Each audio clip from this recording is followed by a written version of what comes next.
A perfect match.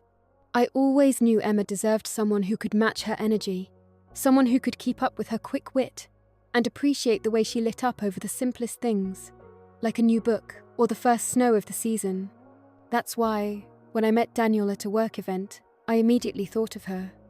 Daniel was the kind of guy who stood out in a crowd, not because he was loud, but because he had this quiet charm about him.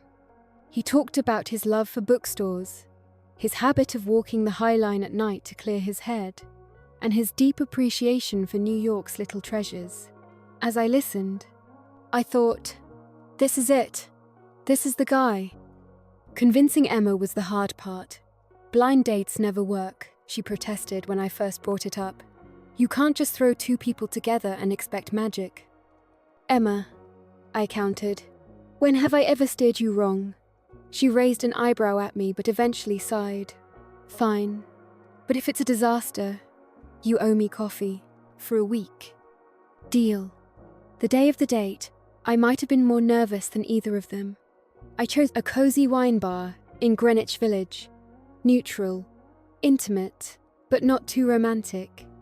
I knew Emma loved the vibe there, and I figured Daniel would appreciate it too.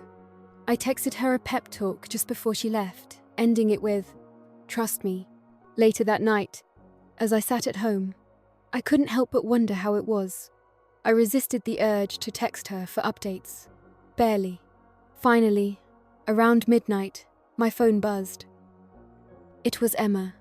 I opened the message, and my heart skipped when I read, "You win. He's amazing." Over the next few weeks, I got all the details.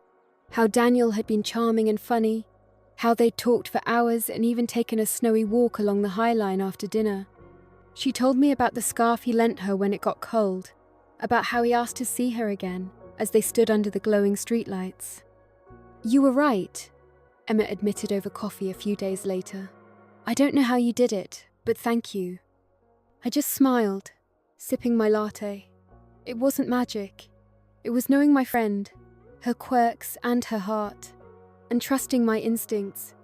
Watching their story unfold, I realized one thing. Sometimes, you really can just throw two people together and expect magic. I hope you enjoy this story. Don't forget to like and subscribe.